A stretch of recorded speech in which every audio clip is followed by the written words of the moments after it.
Hello दोस्तों, आप सभी को टाइम एजुकेशन पॉइंट पर हार्दिक स्वागत है। लिए फिजिक्स का एक छोटा सा टॉपिक लेकर के आए हैं।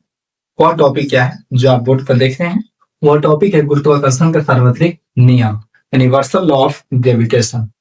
ठीक है, यह जो नियम है, इस नियम का जो प्रतिपादन किसने किया था दोस्तों? तो वह सर आइजक न्यूटन ने। सर आइजक न्यूटन ने, जो सर आइजक न्यूटन जो थे कहाँ के? तो यह इंग्लैंड के थे। कहाँ के थे? इंग्लैंड। ठीक है, और यह जो नियम है, इस नियम का जो प्रतिपादन किए थे, ठीक है, जो प्रतिपादन किए हुए थे, कब किए हुए थे? तो 1600 देखिए 87 ईस्वी में किए हुए हैं। यह नियम जो है क्या कहता है, यदि हम लोग जानते हैं ना, गुरुत्वाकर्षण के सार्वत्रिक नियम। और इस नियम से क्या साबित होता है कि ब्रह्मांड में कोई भी दो वस्तुओं के बीच जो आकर्षण की जो क्रियाएं होती है ना, वह गुरुत्वाकर्षण के सार्वत्रिक के कारण ही होता है। चलिए इस नियम को हम लोग जानेंगे। गुरुत्वाकर्षण का सार्वत्रिक नियम कहता है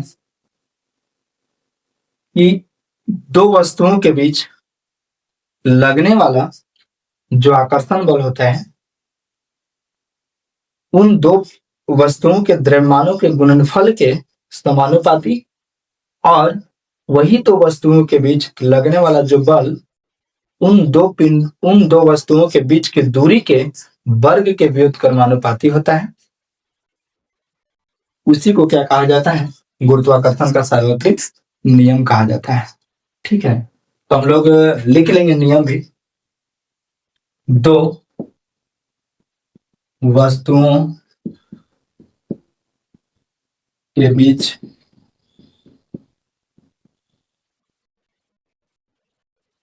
लगने वाला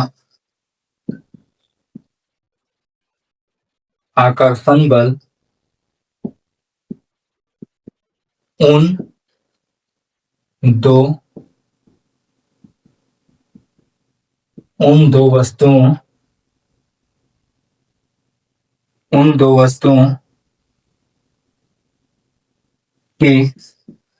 के द्रव्यमानों के गुणनफल के समानुपाती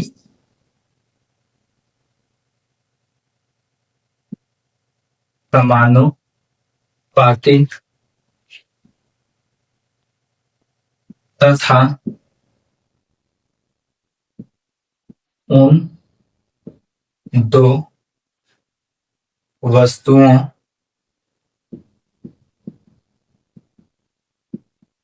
वस्तुओं के बीच के दूरी के व्युत्क्रमानुपाती होती है। यही है, दो वस्तुओं के बीच लगने वाला आकर्षण बल जो होता है, उन दो वस्तुओं के द्रव्यमानों के गुणनफल के समानुपाती। गुणनफल की क्या होता है? समानुपाती। तथा उन दो वस्तुओं के बीच की दूरी के वर्ग के व्युत्क्रमानु, दूरी के वर्ग छूट गया दोस्तों, वर्ग के व्युत्क्रमानुपाती होती है। तो इससे और हम लोग जानेंगे कि मान लीजिए कोई भी दो वस्तु है। देखिए दोस्तों, एक वस्तु का जो द्रव्यमान है m1, दूसरा वस्तु का जो द्रव्यमान है m2।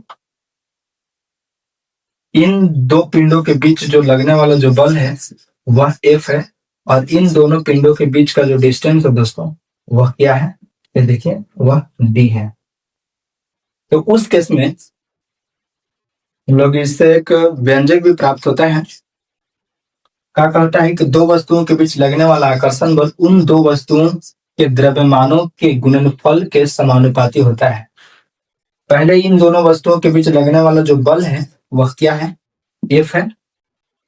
ठीक है, क्या है, एफ है ना। तो एफ, और क्या कह रहा है कि दो वस्तुओं के द्रव्यमानों के गुणनफल, तो द्रव्यमान एक m1 है और दूसरा m2 है, इन दोनों के गुणनफल के समानुपाती, यह समानुपाती का सिंबल हुआ दोस्तों। तो इसको हम लोग मान लेंगे इक्वेशन फर्स्ट। आगे है, उन दो वस्तुओं के बीच के दूरी के वर्ग के व्युत्क्रमानुपाती। तो इन दोनों पिंडों के बीच लगने वाला बल क्या है, एफ। अब यहाँ पर है कि इन दोनों पिंडों के बीच की दूरी के वर्ग के व्युत्क्रमानुपाती। दूरी क्या है, तो दूरी है देखिए डी है, वर्ग है तो डी यानी स्क्वायर हो जाएगा, दूरी के वर्ग के व्युत्क्रमानुपाती होता है। यह हो जाएगा दोस्तों, देखिए समीकरण नंबर 2। अब यहां से हम लोग चलेंगे समीकरण 1 एवं समीकरण 2 से। समीकरण 1 एवं समीकरण 2 है कि इन दो समीकरणों में हम लोग देखेंगे कि जो एफ है और ये जो एफ है दोनों में क्या है ना, यह एफ और एफ है, मीन्स दोनों में कॉमन, यानी एफ को हम लोग ले लेंगे सिंगल एफ को। यह प्रोपोर्शनल है, यह प्रोपोर्शनल लेंगे। ठीक है, यह दोनों मैच नहीं कर रहा है दोस्तों। समीकरण 1 में m1 इंटू m2 है और समीकरण 2 में 1/d² है। इसको हम लोग आपस में क्या कर देंगे, m1 इंटू m2 है ना, इसको मल्टीप्लाई कर देंगे, यह प्राप्त हो गया। अब यहाँ से समझेंगे समीकरण 1 और समीकरण 2 से प्राप्त हुआ कि ए प्रोपोर्शनल m1 इंटू m2/d²। अब यहाँ से हम लोग क्या करेंगे कि यह जो f इक्वल टू, यह जैसे ही प्रोपोर्शनल हटेगा तो यहाँ पर एक कांस्टेंट आता है दोस्तों, वह कांस्टेंट है g। ठीक है, तो क्या हो जाएगा, g m1 इंटू m2/d²। यह एक f का एक व्यंजक प्राप्त होता है।